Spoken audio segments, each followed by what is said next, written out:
love Cartoon Network, but it of course isn't perfect. It's had its fair share of time in hot water, but I mean, compared to its competitors, it's still doing a lot better in that aspect. But in this video, we're gonna be looking into and breaking down the channel's biggest controversies, starting with Jared Shapiro. In the 2016 Powerpuff Girls reboot, there was a character named Jared Shapiro that was romantically linked with Blossom. The issue there is that Shapiro looked an awful lot like his voice actor, Jake Goldman, who was also a writer for the show. This connection caused people to make the assumption that Shapiro was Goldman's self-insert, which would be concerning considering that he, an adult, would have essentially written himself into romantically pursuing a child. However, this wasn't the case. A Cartoon Network spokesperson was able to clear the air on this. Jared Shapiro was actually created by two other people, and someone else was in charge of his writing. The only aspect that Goldman was involved in with this character was the voice acting. It was also revealed that he was who Shapiro was based on because they simply thought it'd be kind of funny.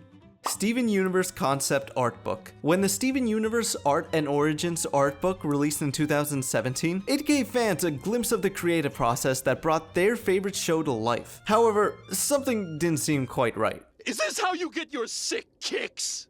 What? It's just an ordinary... Oh my goodness! In the book, there was a concept sketch of a character named Concrete. Her appearance, though, caused a stir online as she seemed to have a resemblance to depictions of blackface, such as from American minstrel shows. It also doesn't help that a fun fact about herself is that she can't read. Sad face. This wasn't taken lightly by the Steven Universe community, with a good chunk of them even denouncing the show for turning on its love-filled message and now spreading hateful stereotypes. Soon after, Rebecca Sugar, the show's creator, released a statement on Twitter. In it, she explains that there was no ill intent, that the character and the design were just carelessly made and unfortunately ended up resembling a stereotype. The page was taken out of all future printings of the book. Garrett Bobby Ferguson. The regular show episode High Score revolves around Mordecai and Rigby trying to become the best at an arcade game. When they beat the world record, held by GBF, a giant bearded face comes out of the audience and they challenge him for the universe record. GBF was inspired by Billy Mitchell, who held the highest score possible in Pac-Man. That resemblance is definitely there, so much so that Mitchell actually sued Cartoon Network over using his likeness without permission. Unfortunately for him though, the case was thrown out. The reason being that his likeness being used fell under parody here, given that the character is a giant head and that when GBF loses his title, the character literally explodes, unlike Plaintiff. There's also a bit of irony here because in the show, GBF cheats to try to maintain his record. 7 years after that episode premiered, Mitchell had his Pac-Man and Donkey Kong records removed from the Twin Galaxies leaderboards after an investigation found out that he had cheated when those scores were submitted, which he denies to this day. $1 Million Extreme was a skit comedy show that aired on Adult Swim, and from the get-go, it got itself on people's radar for not so good reasons. It and the network were heavily criticized for its controversial, edgy skits. Alongside that, there was even language that was interpreted as nods to the alt-right movement. As it turns out, the network's standards department reportedly would on multiple occasions find and remove coded racist messages, including hidden, I actually don't know if YouTube is still kind of squeamish with it being shown or depicted clearly, so I'll just Let's see.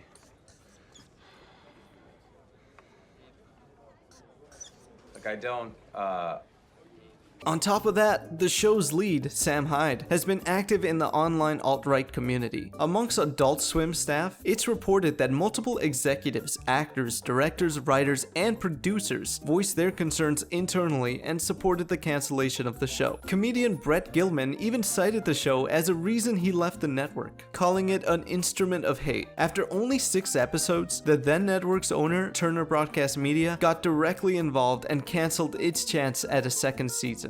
Clarence's creator. In June of 2014, an Adventure Time storyboard artist named Emily Partridge subtweeted about some sort of experience she's had with someone that's mentally ill. A day later, Mireille Adomo, an illustrator, tweeted out that Skylar Page, creator of Cartoon Network's Clarence, is known to grope women without their consent. After this name drop, it became clear that this was who Partridge was referring to, as she confirmed that it was him who acted inappropriately towards her and other women. The very next day, Cartoon Network fired Skylar Page, and a bit after that, Jeff Rowe, a friend of Page's, posted on Tumblr to add context to his mental issues. He goes on to say that Page had a bipolar, potentially schizophrenic episode the day of the assault, where he also walked outside shirtless and tried to smoke cigarettes through his nose, amongst other things. At the time of this post, he was admitted into a hospital for treatment. The studio was apparently already aware of his mental issues before all of this. As Adventure Time production coordinator Emily Quinn wrote in a Tumblr post, apparently he's had many similar episodes before as he struggled from the pressures of his position, all while the studio essentially did nothing. He was actually previously hospitalized before the 2014 incident and returned to work, but still nothing changed as the higher-ups assumed he was essentially cured. As Quinn put it, the assault was just the tip of the iceberg. As for Page's direct response, it wouldn't come until 2021 when he issued an official apology for all of his behavior throughout the years.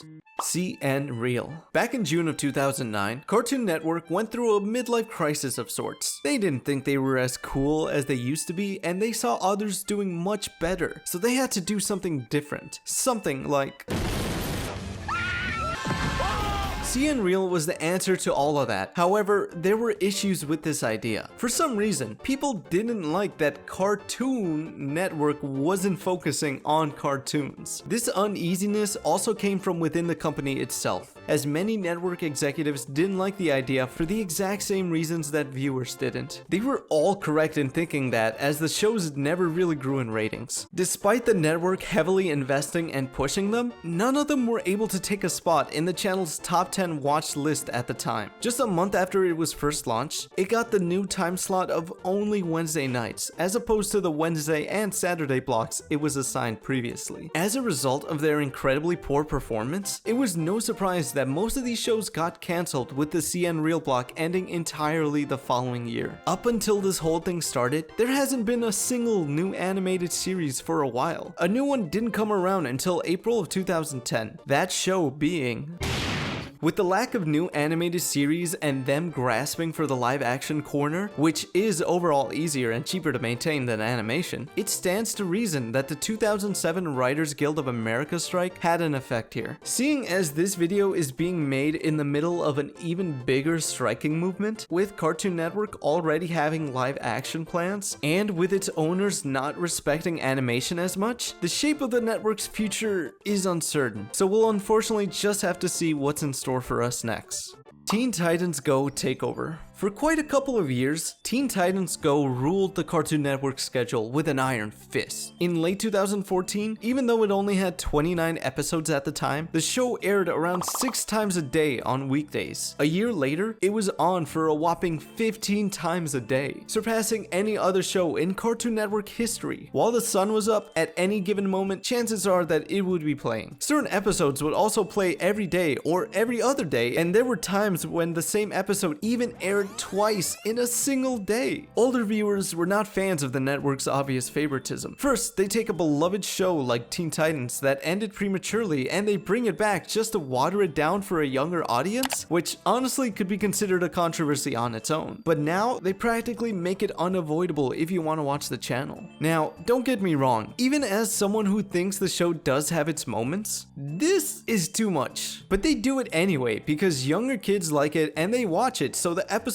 bring in high ratings. And as a result, the studio invests in the show more, so the cycle continues. It also spoke to another concern that viewers had, that this was just another drop in quality from the network. As I mentioned, this show brought in easy ratings, so it made sense for them to keep on making it instead of trying to push the boundaries with new shows, because that'd be way riskier. This all came to a head in 2015, where leading up to the 4th of July weekend, the network aired pretty much almost entirely Teen Titans Go. This was because they were celebrating the 100th episode of Teen Titans Go all week long by showing every single episode ever. Every single episode ever. And it all leads up to the 100th episode of Teen Titans Go. Luckily in 2018, their hold on the schedule started to weaken. Jump forward to 2023, Teen Titans Go takes up a lot less space, finally letting other shows share the limelight. Boston Moonanite Panic. In 2007, a concerned Boston resident called the police after spotting something suspicious underneath a highway overpass. They didn't know what it was, but it had a strange glowing face. After a closer look, they realized that it shared a lot of characteristics with a bomb, so they disarmed it. Then, they started getting other calls over the exact same device appearing throughout the city. Cops and bomb squads were sent out to find these devices and to disarm them. The panic got so bad that a train system and a part of a highway were temporarily closed off. It wasn't until hours later when a police analyst figured out that the character was of a Moonanite from the Adult Swim show Aqua Teen Hunger Force. The danger was downgraded from terrorist threat to publicity stunt for the show and its upcoming movie. According to a statement from Turner Broadcasting System, the company that owned Adult Swim at the time, the squares have actually been in place for 2 to 3 weeks in Boston and a bunch of other cities. The way this came about in Boston was that the studio hired Interference Inc., a marketing company, to create these devices and to put them up. One of the people that put the squares up, Peter Brodowski, was actually at the spot where the first one was taken down and recorded the scene. He didn't tell police what it was and instead went back home to inform the company of what was going on. They told him that they'll handle getting in touch with law enforcement and that he shouldn't say anything. Boston officials weren't amused by all the chaos this caused though. Later that evening, Brodowski and Sean Stevens, the other person that put the squares up, were both arrested and charged with displaying a hoax device with the motive to cause citizens to feel threatened. They were held overnight and released on bail the next morning. The two gave a press conference but only answered questions related to 70s haircuts. During all of this, the show's creators had no idea that this marketing stunt was even a thing. They first heard about it on the news like everyone else. That got them excited because they thought it was great promotion for the movie and even wanted to release a bit where a Moonanite says, "Boston, you are down on your knees. Cleveland, you're next." The studio quickly shut that idea down and essentially barred them from speaking about the topic entirely, even later on preventing them from releasing an episode that satirized the whole ordeal. Eventually, Turner Broadcasting and Interference agreed to pay $2 million to cover the cost of labor and damages to both the Boston Police Department and Department of Homeland Security. A few days after that, Cartoon Network's general manager and executive vice president, Jim Samples, resigned due to all of this going on under his watch. That was the last time the incident was acknowledged until many years later in 2022, when Adult Swim tweeted this post on the 15th anniversary of the scare.